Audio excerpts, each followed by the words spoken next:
Hello दोस्तों, NCERT cafe में आपका स्वागत है। आज हम लोग new NCERT geography class 11 chapter number 5 भू आकृतिक प्रक्रियाएं को पढ़ेंगे। आइए इंपॉर्टेंट पॉइंट्स को डिस्कस करते हैं।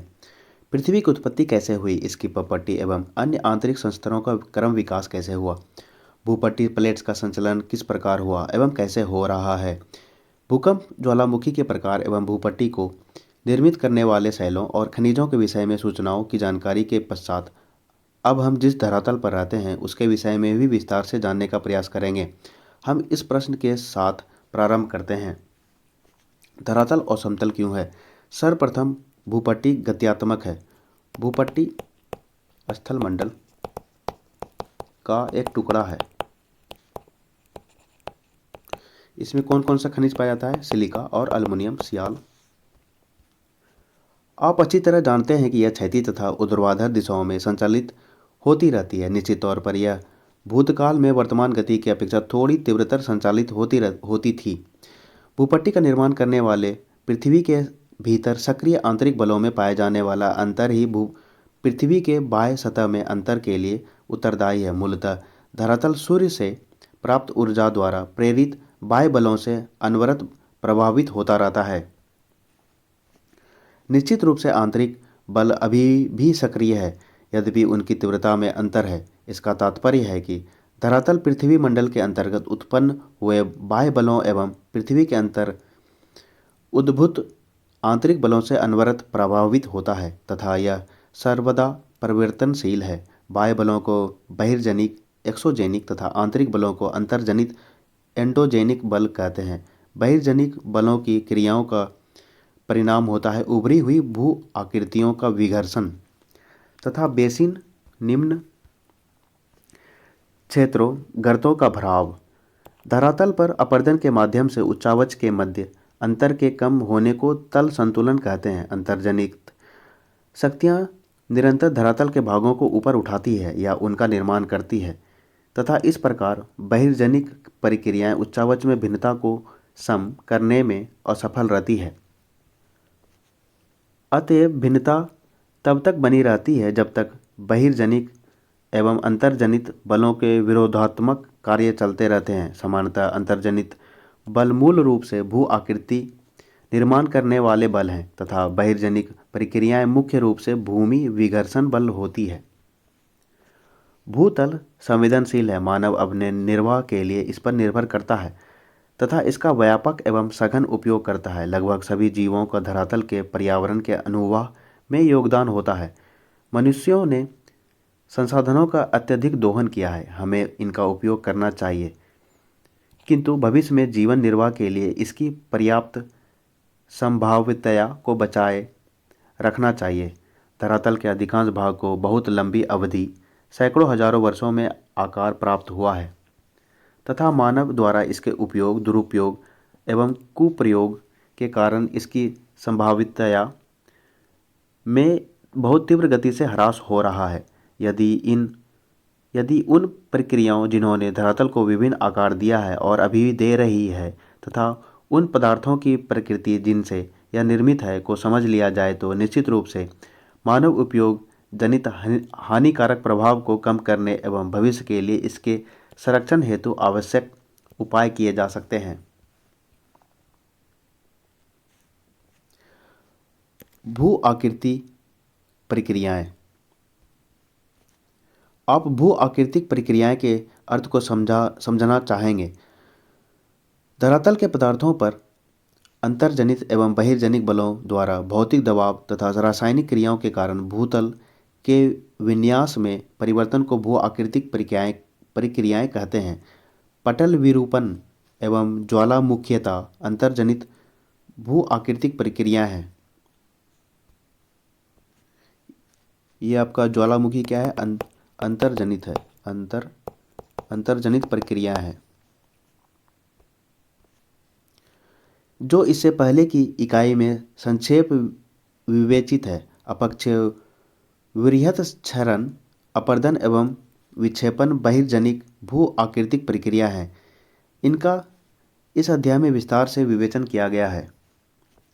प्रकृति के किसी भी बहिर्जनिक तत्व जैसे जल, हिम, वायु इत्यादि जो धरातल के पदार्थों का अधिग्रहण तथा परिवहन करने में सक्षम है को भू आकृतिक कारक कहा जा सकता है। जब प्रकृति के ये तत्व ढाल प्रवणता के कारण गतिशील हो जाते हैं तो पदार्थों को हटाकर ढाल के सहारे ले जाते हैं और निचले भागों में निक्षेपित कर देते हैं। भू आकृतिक प्रक्रियाएं तथा भू आकृतिक कारक, विशेषकर बहिर्जनिक को यदि स्पष्ट रूप से अलग अलग न कहा जाए तो इन्हें एक ही समझना होगा, क्योंकि ये दोनों एक ही होते हैं। एक प्रक्रिया एक बल होता है जो धरातल के पदार्थों के साथ अनुप्रयुक्त होने पर प्रभावी हो जाता है। एक कारक एक गतिशील माध्यम जैसे प्रवाहित जल, हिमानी, हवा, लहरें एवं धाराएं इत्यादि है, जो धरातल के पदार्थों को हटाता, ले जाता और निक्षेपित करता है। इस प्रकार प्रवाह युक्त जल, भूमिगत जल, हिमानी हवा, लहरों, धाराओं इत्यादि को भू आकृतिक कारक कहा जा सकता है। क्या आप समझते हैं भू आकृतिक कारकों एवं भू आकृतिक प्रक्रियाओं में अंतर करना आवश्यक है? गुरुत्वाकर्षण ढाल के सहारे सभी गतिशील पदार्थों को सक्रिय बनाने वाले दिशात्मक बल होने के साथ साथ धरातल के पदार्थों पर दबाव डालता है, और प्रत्यक्ष गुरुत्वाकर्षण प्रतिबल लहरों एवं ज्वार भाटा जनित धाराओं को क्रियाशील बनाता है। निसंदेह गुरुत्वाकर्षण एवं ढाल प्रवणता के अभाव में गतिशीलता संभव नहीं है, अतः अपरदन, परिवहन एवं निक्षेपण भी नहीं होगा। गुरुत्वाकर्षण एक ऐसा बल है जिसके माध्यम से हम धरातल से संपर्क में रहते हैं। यह वह बल है जो भूतल के सभी पदार्थों के संचलन को प्रारंभ करता है। सभी संचलन, चाहे वे पृथ्वी के अंदर हो या सतह पर, प्रवणता के कारण ही घटित होता है। जैसे ऊंचे स्तर से नीचे स्तर की ओर तथा उच्च वायु दाब क्षेत्र से निम्न वायु दाब की क्षेत्र की ओर। अंतर्जनित प्रक्रियाएं। पृथ्वी के अंदर से निकलने वाली ऊर्जा भू आकृतिक प्रक्रियाओं के लिए प्रमुख बल स्रोत होती है। पृथ्वी के अंदर की ऊर्जा अधिकांशतः रेडियोधर्मी क्रियाओं, घूर्णन एवं ज्वारीय घर्षण तथा पृथ्वी की उत्पत्ति से जुड़ी ऊष्मा द्वारा उत्पन्न होती है। भूतापीय प्रवणता एवं अंदर से निकलने वाले ऊष्मा प्रवाह से प्राप्त ऊर्जा पटल विरूपण एवं ज्वालामुखीयता को प्रेरित करती है।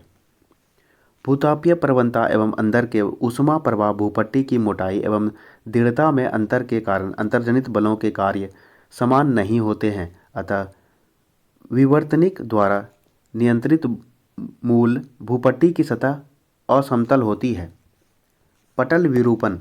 सभी प्रक्रियाएं जो भूपटल को संचलित, उत्पादित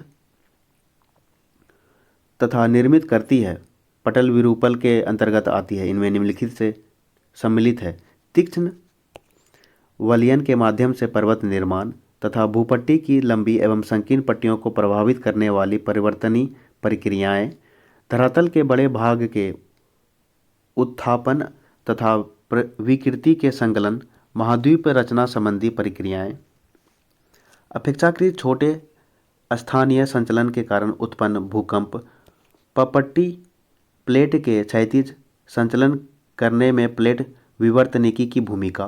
प्लेट परावर्तनी की प्रक्रिया में भूपट्टी वलयन के रूप में तीक्ष्णता से विकृति हो जाती है। महाद्वीप रचना के कारण साधारण विकृति हो सकती है।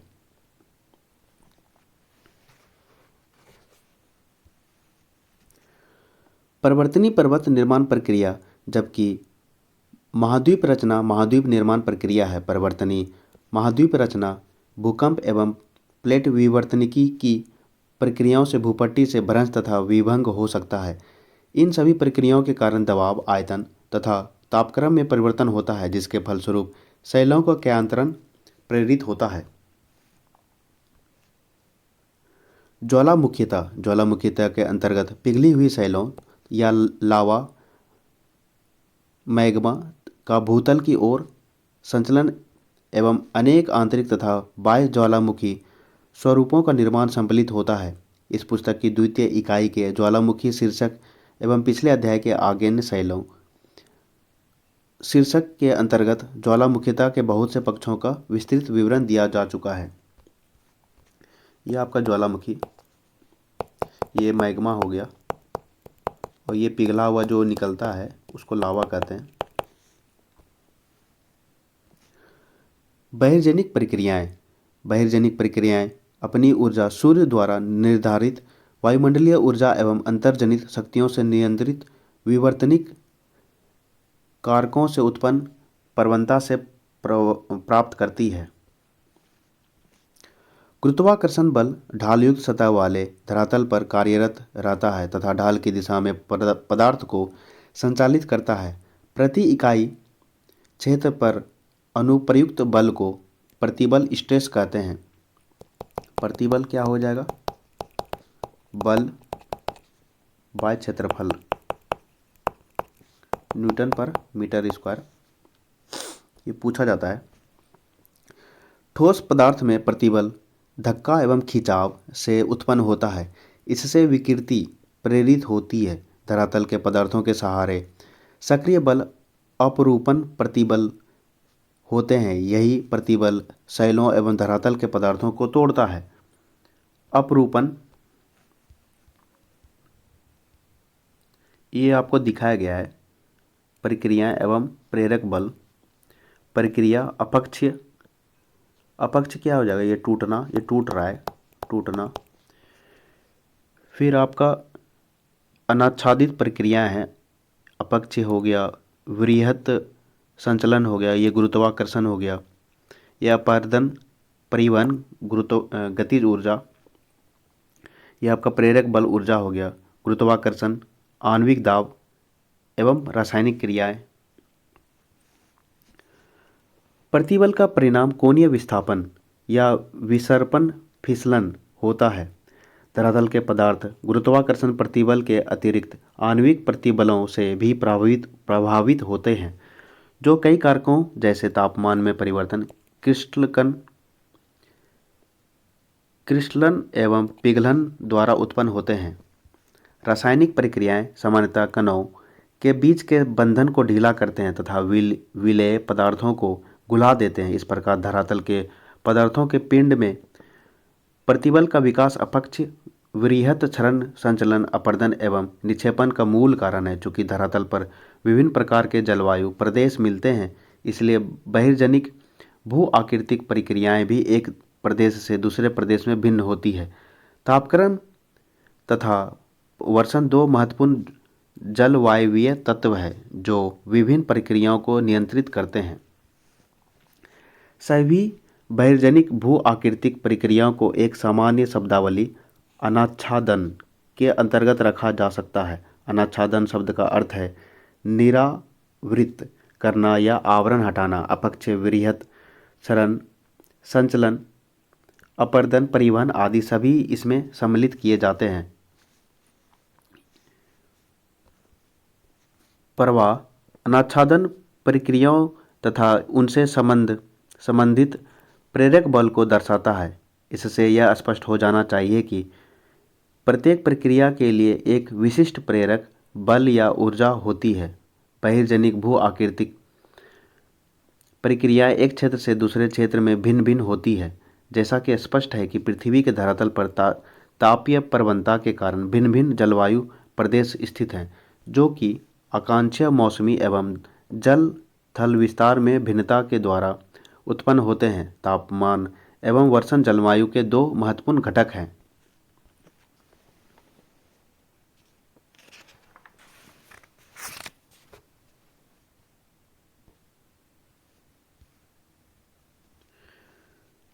जो कि विभिन्न भू आकृतिक प्रक्रियाओं को नियंत्रित करते हैं। वनस्पति का घनत्व, प्रकार एवं वितरण जो प्रमुखतः वर्षा एवं तापक्रम पर निर्भर करते हैं, बहिर्जनिक भू आकृतिक प्रक्रियाओं एवं अप्रत्यक्ष प्रभाव डालते हैं। विभिन्न जलवायु प्रदेशों में विभिन्न जलवायवीय तत्वों जैसे ऊंचाई में अंतर, दक्षिण मुखी ढालों पर पूर्व एवं पश्चिम मुखी ढालों की अपेक्षा अधिक सूर्यातप प्राप्ति आदि के कारण स्थानीय भिन्नता पाई जाती है।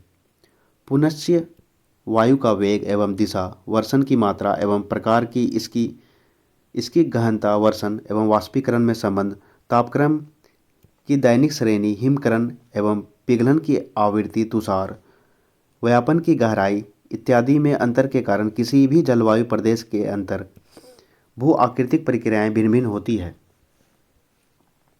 यदि जलवायवीय कारक समान हो तो बहिर्जनिक भू आकृतिक प्रक्रियाओं के कार्यों की गहनता शैलों के प्रकार एवं संरचना पर निर्भर करती है। संरचना में वलन भ्रंश, संस्तर का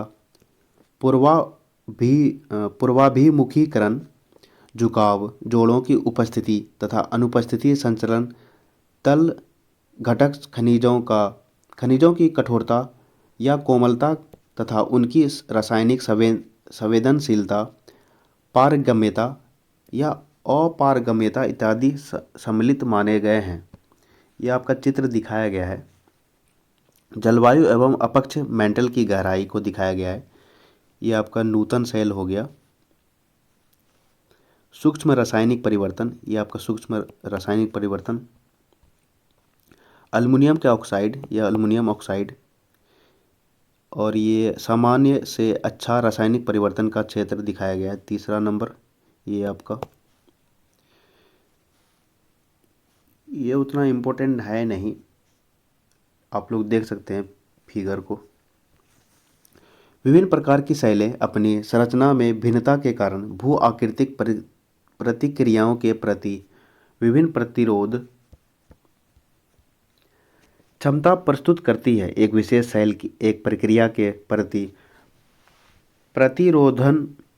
प्रतिरोधपूर्ण तथा वही दूसरी प्रक्रिया के प्रति प्रतिरोध रहित हो सकती है। विभिन्न जलवायु दशाओं में एक विशेष प्रकार की शैलें भू आकृतिक प्रतिक्रियाओं के प्रति भिन्न भिन्न अंशों का प्रतिरोध प्रस्तुत कर सकती है। अतः वे भिन्न दरों पर कार्यरत रहती है तथा स्थलाकृति में भिन्नता का कारण बन जाती है। अधिकांश बहिर्जनिक भू आकृतिक प्रतिक्रियाओं का प्रभाव थोड़ा एवं मंद होता है तथा अल्पावधि में अनवगम्य हो सकता है। दीर्घावधि में यह सतत श्रांति के कारण शैलों को तीव्र रूप से प्रभावित करता है।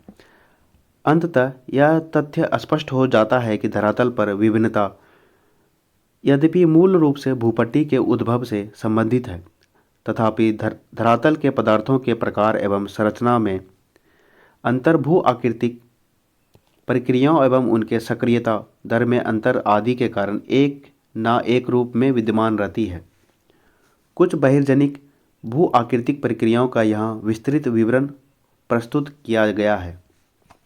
अपक्ष के अंतर्गत वायुमंडलीय तत्वों की धरातल के पदार्थों पर की गई क्रिया सम्मिलित होती है। अपक्ष के अंदर ही अनेक प्रक्रियाएं हैं जो पृथक या सामूहिक रूप से धरातल के पदार्थों को प्रभावित करती है। अपक्ष को मौसम एवं जलवायु के कार्यों के माध्यम से शैलों के यांत्रिक विखंडन एवं रासायनिक वियोजन अपघटन के रूप में परिभाषित किया जा सकता है।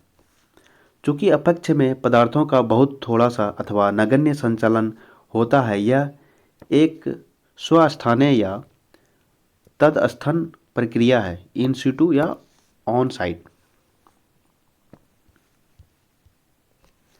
अपक्ष प्रक्रियाएं जटिल भौमिक, जलवायवीय, स्थलाकृतिक एवं वनस्पतिक कारकों द्वारा प्रानुकूलित होती है।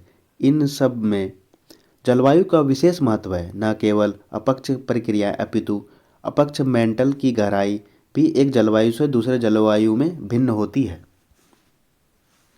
अपक्ष प्रक्रियाओं के 3 प्रमुख कारण हैं: रासायनिक, भौतिक या यांत्रिक एवं जैविक। इनमें से कोई एक प्रक्रिया कतिपय ही अकेले काम करती है, परंतु प्रायः किसी एक प्रक्रिया का अधिक महत्वपूर्ण योगदान देखा जा सकता है। रासायनिक अपक्ष प्रक्रियाएं अपक्ष प्रक्रियाओं का एक समूह जैसे विलयन, कार्बोनेटीकरण, जलयोजन, ऑक्सीकरण एवं तथा न्यूनीकरण शैलों के अपघटन, विलयन अथवा न्यूनीकरण का कार्य करते हैं, जो कि रासायनिक क्रिया द्वारा सूक्ष्म अवस्था में परिवर्तित हो जाती है। ऑक्सीजन धरातलीय जल, मृदा जल एवं अन्य अम्लों की प्रक्रिया द्वारा चट्टानों का न्यूनीकरण होता है। इसमें ऊष्मा के साथ जल एवं वायु, ऑक्सीजन तथा कार्बन डाइऑक्साइड की विद्यमानता सभी रासायनिक प्रक्रियाओं को तीव्र गति देने के लिए आवश्यक है। वायु में विद्यमान कार्बन डाइऑक्साइड के अतिरिक्त पौधों एवं पशुओं का अपघटन भूमिगत कार्बन डाइऑक्साइड की मात्रा को बढ़ा देता है। विभिन्न खनिजों पर रासायनिक प्रतिक्रियाएं किसी अनुसंधानशाला में प्रतिक्रियाओं के समान ही होती है।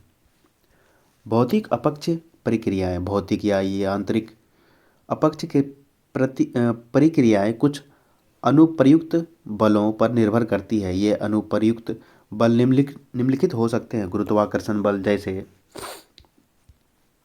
अत्यधिक उभर भार दबाव एवं अपरूपण प्रतिबल, तापक्रम में परिवर्तन, क्रिस्टल रवों में वृद्धि एवं पशुओं के क्रियाकलापों के कारण उत्पन्न विस्तारण बल, शुष्कन एवं आर्द्रन चक्रों से निर्मित जल का दबाव।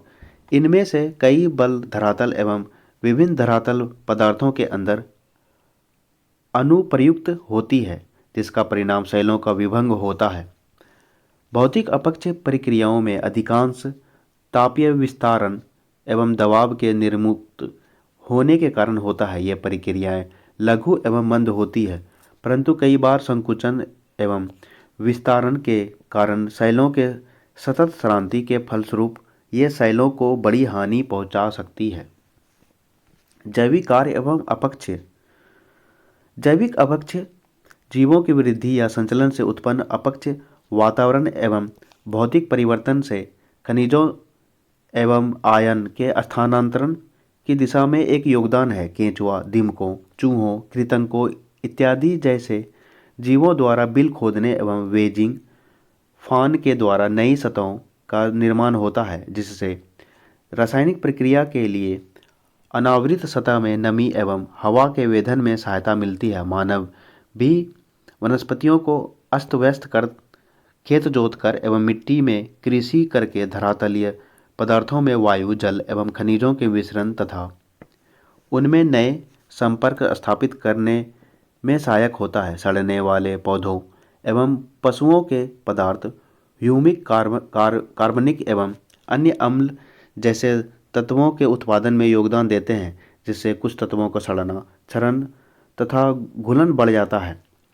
पौधों की जड़ें धरातल के पदार्थों पर जबरदस्त दबाव डालती है तथा उन्हें यांत्रिक ढंग मैकेनिकली से तोड़कर अलग अलग कर देती है।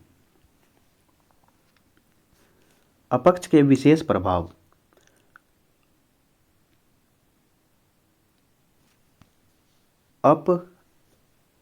अपस्खलन, इसकी व्याख्या पहले ही भौतिक अपक्ष प्रक्रियाओं, तापीय संकुचन एवं फैलाव तथा लवण अपक्ष के अंतर्गत की जा चुकी है। अपस्खलन एक परिणाम है, प्रक्रिया नहीं।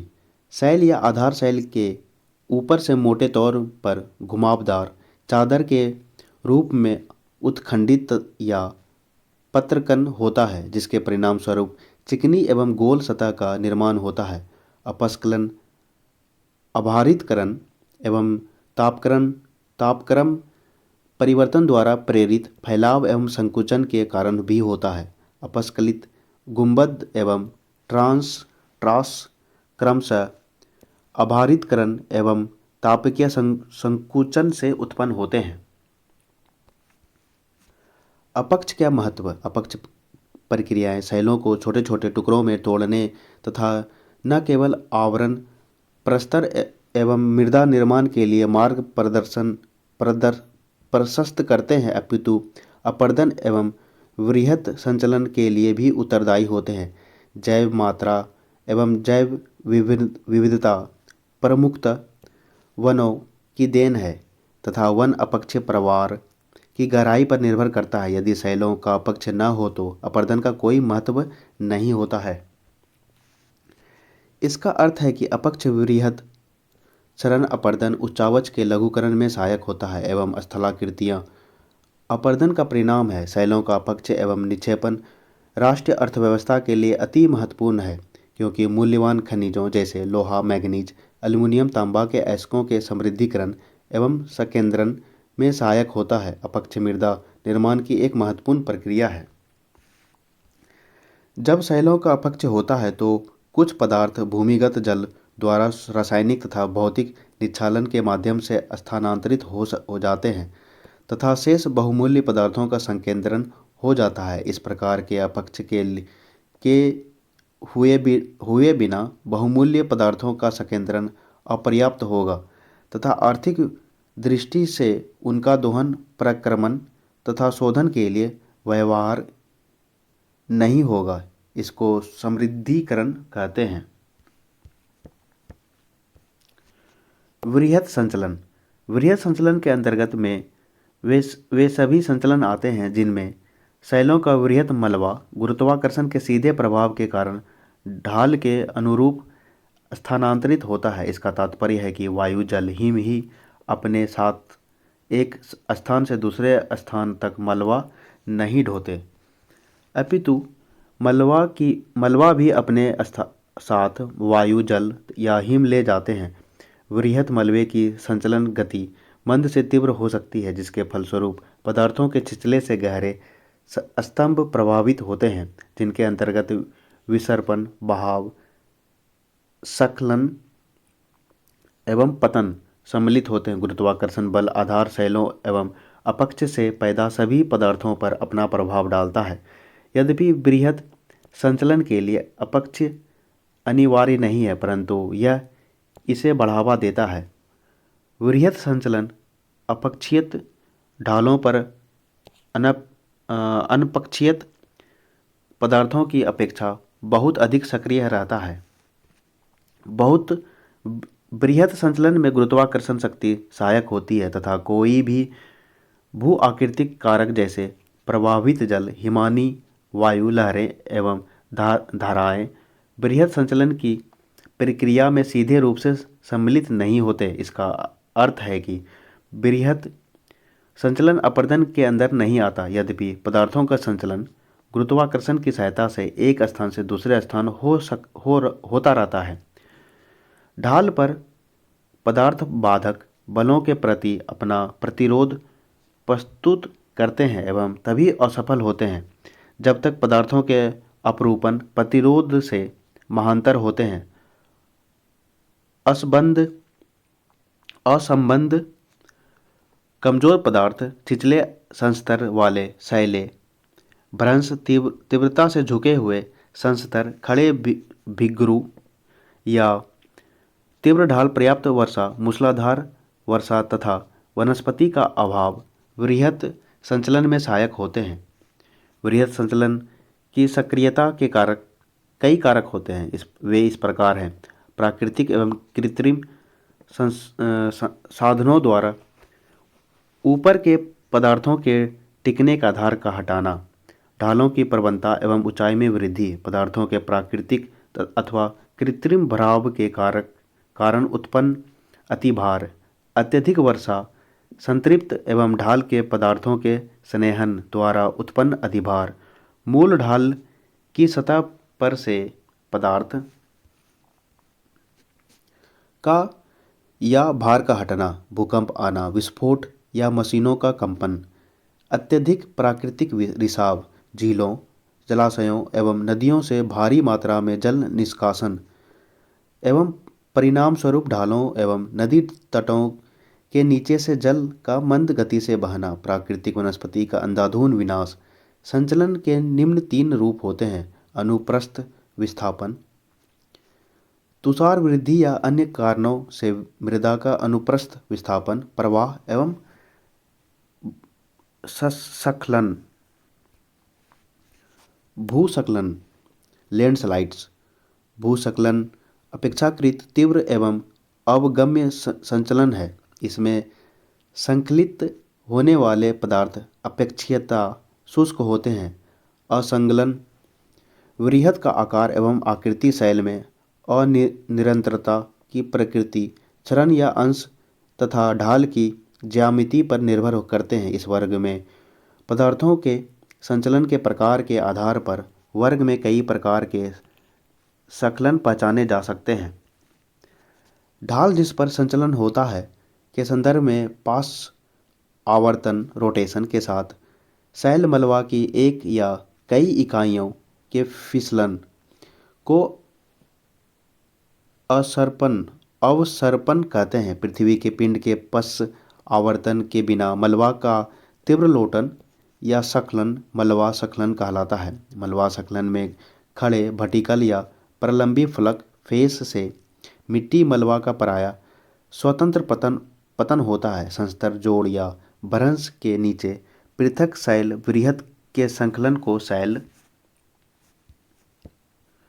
स्खलन कहते हैं। ये आपका दिखाया गया है, कुछ फिगर दिखाया गया है।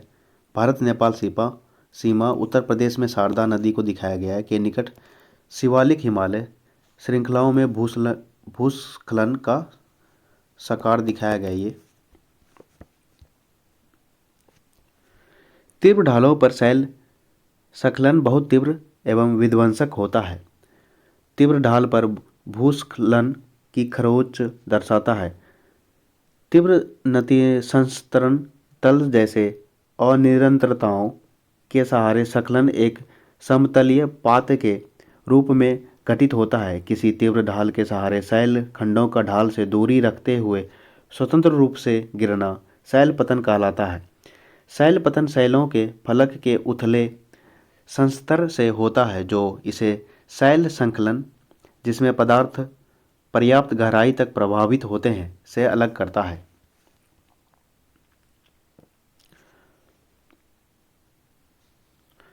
वृहत क्षरण एवं वृहत संचलन से आपके अनुसार कौन सी शब्दावली अधिक उपयुक्त है एवं क्यों? क्यों मृदा संपन्न को तीव्र प्रवाह संचलन के अंतर्गत सम्मिलित किया जा सकता है, ऐसा क्यों?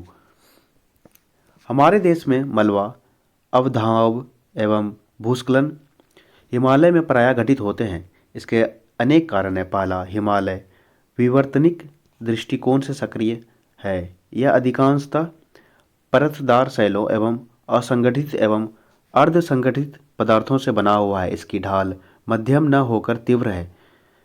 हिमालय की तुलना में तमिलनाडु, कर्नाटका एवं केरल की सीमा बनाता हुआ नीलगिरी एवं पश्चिमी घाट के किनारे पश्चिमी घाट अपेक्षाकृत विवर्तनिकी दृष्टि से अधिक अस्थायी है तथा बहुत कठोर शैलों से निर्मित है। परंतु अब भी इन पहाड़ियों में मलबा अवधाव एवं भूस्खलन होते रहते हैं। यद्यपि उनकी बारबरता उतनी नहीं है जितना हिमालय में, क्योंकि पश्चिमी घाट एवं नीलगिरी में ढाल खड़े भिगरू एवं कगार के साथ तीव्रतर है। तापक्रम में परिवर्तन एवं ताप परिसर के कारण यांत्रिक अपक्ष सुस्पष्ट होता है। वहाँ लघु अवधि में अधिक वर्षा होती है, अतः इन स्थानों में भूस्खलन एवं मलबा अवधाव के साथ प्रायः सीधे शैल पतन होता है। अपर्दन एवं निक्षेपण, ये आपका जियो मेंस के लिए इम्पोर्टेंट है। अपर्दन के अंतर्गत शैलों के मलबे की अवाप्ति एवं उनके परिवहन को सम्मिलित किया जाता है। पिंडाकार शैलें जब अपक्ष एवं अन्य क्रियाओं के कारण छोटे छोटे टुकड़ों में टूटती है तो अपर्दन के भू आकृतिक कारक जैसे कि प्रभावित जल, भौम जल, हिमानी वायु लहरें एवं धाराएं उनको एक स्थान से हटाकर दूसरे स्थानों को ले जाते हैं, जो कि इन कारकों के गत्यात्मक स्वरूप पर निर्भर करते हैं। भू आकृतिक कारकों द्वारा परिवहन किया जाने वाला चट्टानी मलबे द्वारा अपघर्षण की अपर्दन में पर्याप्त योगदान देता है। अपर्दन द्वारा उच्चावच का निम्नीकरण होता है, अर्थात भूदृश्य विघर्षित होते हैं। इसका तात्पर्य है कि अपक्ष अपर्दन में सहायक होता है, लेकिन अपक्ष अपर्दन के लिए अनिवार्य दशा नहीं है। अपक्ष वृहत क्षरण एवं अपर्दन निम्नीकरण की प्रक्रियाएं हैं। वृहत संचलन एवं अपर्दन में अंतर है। वृहत संचलन में शैल मलबा, चाहे वह शुष्क हो अथवा नम, गुरुत्वाकर्षण के कारण स्वयं आधार ताल पर जाते हैं, परंतु प्रवाहशील जल, हिमानी लहरें एवं धाराएं तथा वायु निलंबित मलबे को नहीं ढोते। वस्तुतः यह अपर्दन ही है जो धरातल में होने वाले अनवरत परिवर्तन के लिए उत्तरदायी है। स्पष्ट है कि अपरदन एवं परिवहन जैसी अनाच्छादन प्रक्रियाएं गतिज ऊर्जा द्वारा नियंत्रित होती है। धरातल के पदार्थों का अपरदन एवं परिवहन वायु प्रवाहशील जल, हिमानी लहरों एवं धाराओं तथा भूमिगत जल द्वारा होता है। इनमें से प्रथम तीन कारकों जलवायवीय दशाओं द्वारा नियंत्रित होते हैं। अपरदन के दो अन्य कारकों लहरों एवं धाराओं तथा भूमिगत जल का कार्य जलवायु द्वारा नियंत्रित नहीं होता। लहरें थल एवं जलमंडल के अंतरापृष्ठ तटीय प्रदेश में कार्य करती है, जबकि भूमिगत जल का कार्य प्रमुखतः किसी क्षेत्र की आकस्मिक विशेषताओं द्वारा निर्धारित होता है। यदि शैलें पारगम्य, घुलनशील एवं जल प्राप्त है तो वे केवल काष्ठ चूनाकृत आकृतियों का निर्माण होता है। अगले अध्याय में हम अपरदन के कारकों को द्वारा निर्मित भू आकृतियों का विवरण प्रस्तुत करेंगे। निक्षेपण अपरदन का परिणाम होता है। ढाल में कमी के कारण जब अपरदन के कारकों के वेग में कमी आ जाती है, परिणामतः अपसादों का निक्षेपण प्रारंभ हो जाता है। दूसरे शब्दों में निक्षेपण वस्तुतः किसी कारक का कार्य नहीं होता। पहले स्थूल तथा बाद में सूक्ष्म पदार्थ निक्षेपित होते हैं। निक्षेपण से निम्न भूभाग भर जाते हैं। वही अपरदन के कारक जैसे प्रवाह युक्त जल, हिमानी वायु लहरें, धाराएं एवं भूमिगत जल इत्यादि तल्लोचन अथवा निक्षेपण के कारक के रूप में भी कार्य करने लग जाते हैं। अपरदन एवं निक्षेपण के कारण धरातल पर क्या होता है, इसका विवेचन अगले अध्याय भू आकृतियां एवं उनका उद्भव इवोल्यूशन में विस्तृत रूप से किया गया है। मृदा निर्माण, ये इंपॉर्टेंट है। आप पौधों को मृदा में बढ़ते हुए देखते हैं। आप मैदान में खेलते हैं और मृदा के संपर्क में आते हैं। आप मृदा को छूते हैं, उसका अनुभव करते हैं और आपके कपड़ों पर भी मिट्टी लग जाती है। आपको कैसा अनुभव होता है, क्या आप बता सकते हैं? मृदा एक गत्यात्मक माध्यम है जिसमें बहुत सी रासायनिक, भौतिक एवं जैविक क्रियाएं अनवरत चलती रहती है। मृदा अपकृष का परिणाम है। यह वृद्धि का माध्यम भी है। यह एक परिवर्तनशील एवं विकासोन्मुख तत्व है। इसकी बहुत सी विशेषताएं मौसम के साथ बदलती रहती है। यह वैकल्पिक रूप से ठंडी और गर्म या शुष्क एवं आर्द्र हो सकती है। यदि मृदा बहुत अधिक ठंडी या बहुत अधिक शुष्क होती है तो जैविक क्रिया मंद या बंद हो जाती है। यदि इसमें पत्तियां गिरती है या घासें सूख जाती है तो जैव पदार्थ बढ़ जाते हैं। मृदा निर्माण की प्रक्रियाएं। मृदा निर्माण या मृदा जनन सर्वप्रथम अपक्षय पर निर्भर करती है। यह अपक्षय प्रवार अपक्षय पदार्थ की गहराई ही मृदा निर्माण का मूल निवेश होता है। सर्वप्रथम अपक्षयित प्रवार या लाए गए पदार्थों के निक्षेप बैक्टीरिया या अन्य निष्कृष्ट पौधे जैसे काई एवं लाइकेन द्वारा उपनिवेशित किए जाते हैं। प्रवार या निक्षेप के अंदर कई गौण जीव भी आश्रय प्राप्त करते हैं। जीव एवं पौधों के मृत अवशेष ह्यूमस के एकत्रीकरण में सहायक होते हैं। प्रारंभ में गौण घास एवं फंस की वृद्धि हो सकती है। बाद में पक्षियों एवं वायु द्वारा लाए गए बीजों से वृक्ष एवं झाड़ियों में वृद्धि होने लगती है। पौधों की जड़ें नीचे तक घुस जाती है। बिल बनाने वाले जानवर कणों को ऊपर लाते हैं जिससे पदार्थों का पुंज छिद्रमय एवं स्पंज की तरह होता है। इस प्रकार जल धारण करने की क्षमता, वायु के प्रवेश आदि कारण अंततः परिपक्व खनिज एवं जीव उत्पाद युक्त मृदा का निर्माण होता है। पेडोलॉजी मृदा विज्ञान है, ये पूछा जाता है। पेडोलॉजी मृदा विज्ञान है एवं पेडोलॉजिस्ट एक मृदा वैज्ञानिक होता है। ये इंपॉर्टेंट है।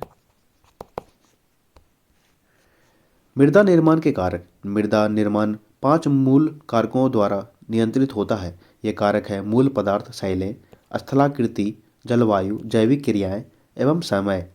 वस्तुतः मृदा निर्माण कारक संयुक्त रूप से कार्यरत रहते हैं एवं एक दूसरे के कार्य को प्रभावित करते हैं। इनका संक्षिप्त विवरण अधोलिखित है। जलवायु। जलवायु मृदा निर्माण में एक महत्वपूर्ण सक्रिय कारक है। मृदा के विकास में संकलन जलवायु तत्वों में प्रमुख है। प्रवणता, वर्षा एवं वाष्पीकरण की बार बढ़ता हुआ अवधि तथा आर्द्रता, तापक्रम में मौसमी एवं दैनिक भिन्नता। मूल पदार्थ एवं शैल। मृदा निर्माण में मूल शैल एवं एक निष्क्रिय नियंत्रक कारक है। मूल शैल कोई भी स्वस्थाने इन सिटू या उसी स्थान पर अपक्षीय शैल, मलबा, अवशिष्ट मृदा या लाए गए निक्षेप परिवहनकृत मृदा हो सकती है। मृदा निर्माण गठन मलबा के आकार, संरचना, एकल पृथक कणों, मलबा के कणों का विन्यास तथा शैल निक्षेप के खनिज एवं रासायनिक संयोजन का निर्भर करता है। मूल पदार्थ के अंतर्गत अपक्ष की प्रकृति एवं उसकी दर तथा आवरण की गहराई, मोटाई प्रमुख विचारणीय तत्व होते हैं। समान आधार शैल पर मृदाओं में अंतर हो सकता है तथा असमान आधार पर समान मृदाएं मिल सकती है, परंतु जब मृदाएं बहुत नूतन मतलब यंग तथा पर्याप्त परिपक्व नहीं होती है तो मृदाओं एवं मूल शैलों के प्रकार में घनिष्ठ संबंध होता है। कुछ चूना क्षेत्रों, लाइम स्टोन एरियाज में भी जहां अपक्ष प्रक्रियाएं विशिष्ट एवं विचित्र होती है, मिट्टियां मूल शैलों से स्पष्ट संबंध दर्शाती है। स्थलाकृति उच्चावच। मूल शैल की भांति स्थलाकृति भी एक दूसरा निष्क्रिय नियंत्रण कारक है। स्थलाकृति मूल पदार्थ के आच्छादन अथवा अनावृत होने को सूर्य की किरणों के संबंध में प्रभावित करती है तथा स्थलाकृति धरातलीय एवं उपसतही अप्रवाह की प्रक्रिया को मूल पदार्थ के संबंध भी प्रभावित करती है। तीव्र ढालों पर मृदा छिछली तथा सपाट उच्च क्षेत्रों में गहरी मोटी होती है। निम्न ढालों जहां अपर्दन मंद तथा जल का परिसरवन अच्छा रहता है, मृदा निर्माण बहुत अनुकूल होता है। सपाट समतल क्षेत्रों में चिकनी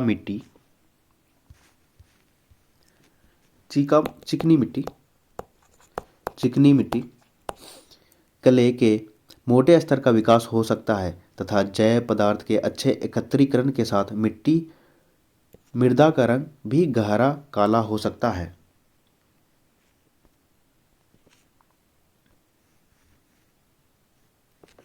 जैविक क्रियाएं। वनस्पति आवरण एवं जीव जो मूल पदार्थों पर प्रारंभ तथा बाद में भी विद्यमान रहते हैं। मृदा में जैव पदार्थ नमी धारण की क्षमता तथा नाइट्रोजन इत्यादि जोड़ने में सहायक होते हैं। मृत पौधे मृदा को सूक्ष्म विभाजित जैव पदार्थ ह्यूमस प्रदान करते हैं। कुछ जैविक अम्ल जो ह्यूमस बनने की अवधि में निर्मित होते हैं, मृदा के मूल पदार्थों के खनिजों के विनियोजन में सहायता करते हैं। बैक्टीरियल कार्य की गहनता ठंडी एवं गर्म जलवायु की मिट्टियों में अंतर को दर्शाती है। ठंडी जलवायु में ह्यूमस एकत्रित हो जाता है क्योंकि यहाँ बैक्टीरियल वृद्धि धीमी होती है। उप आर्कटिक एवं टुंड्रा जलवायु में निम्न बैक्टीरियल क्रियाओं के कारण अभियोजित जैविक पदार्थों के साथ पीट के संस्तर विकसित हो जाते हैं। आर्द्र, उष्ण एवं भूमध्य रेखीय जलवायु में बैक्टीरियल वृद्धि एवं क्रियाएं सघन होती है तथा मृत वनस्पति शीघ्रता से ऑक्सीकृत हो जाती है, जिससे मृदा में ह्यूमस की मात्रा बहुत कम रह जाती है। बैक्टीरिया एवं मृदा के जीव हवा से गैसीय नाइट्रोजन प्राप्त उसे रासायनिक रूप में परिवर्तन कर देते हैं, जिसका पौधों द्वारा उपयोग किया जा सकता है। इस प्रक्रिया को नाइट्रोजन निर्धारण कहते हैं। राइजोबियम एक प्रकार का बैक्टीरिया जंतु वाले पौधे के जड़ ग्रंथिका में रहता है। ये इंपॉर्टेंट है, ये पूछा जाता है, कितना बार पूछा गया ये। राइजोबियम एक तरह का बैक्टीरिया है जो नाइट्रोजन को कन्वर्ट करता है। पौधे पौधे डायरेक्ट नाइट्रोजन नहीं लेकर के नाइट्रेट के रूप में लेते हैं, नाइट्रेट के रूप में, तथा मेजबान पौधों के लिए लाभकारी नाइट्रोजन निर्धारित करता है। चींटी, दीमक, केंचुए, कृंतक इत्यादि कीटों का महत्व अभियांत्रिकी की सा होता है, परंतु मृदा निर्माण में ये महत्वपूर्ण होते हैं क्योंकि वे मृदा को बार बार ऊपर नीचे करते हैं। केंचुए मिट्टी खाते हैं, अतः उनके शरीर से निकलने वाली मृदा का गठन एवं रासायनिक परिवर्तन हो जाता है। किसानों का मित्र कहा गया है केंचुए को, किसान का मित्र केंचुए को। कालावधि टाइम। मृदा निर्माण में कालावधि तीसरा महत्वपूर्ण कारक है। मृदा निर्माण प्रक्रियाओं के प्रचलन में लगने वाले काल समय की अवधि मृदा की परिपक्वता एवं उसके पार्श्विका प्रोफाइल का विकास निर्धारण करती है। एक मृदा तभी परिपक्व होती है जब मृदा निर्माण की सभी प्रक्रियाएं लंबे काल तक पार्श्विका विकास करते हुए कार्यरत रहती है। थोड़े समय पहले निक्षेपित जलोढ़ मिट्टी या हिमानी टिल से विकसित मृदाएं तरुण युवा मानी जाती है तथा उनमें संस्तर का अभाव होता है अथवा कम विकसित संस्तर मिलता है। संपूर्ण परिप्रेक्ष्य में मिट्टी के विकास या उसकी परिपक्वता के लिए कोई विशिष्ट कालावधि नहीं है। आइए कुछ अभ्यास कर लेते हैं। निम्नलिखित में से कौन सी एक अनुक्रमिक प्रक्रिया है? अपर्दन। जल योजन प्रक्रिया निम्नलिखित पदार्थों में से किसे प्रभावित करती है? लवण। मलबा अवधान को किस श्रेणी में सम्मिलित किया जा सकता है? तीव्र प्रभावी बृहत संचलन को। तो दोस्तों ये वीडियो कैसा लगा आपको? मेरा न्यू चैनल है, थोड़ा सपोर्ट कीजिए आप लोग। तो दोस्तों धन्यवाद आपका दिन शुभ हो। जय श्री राम।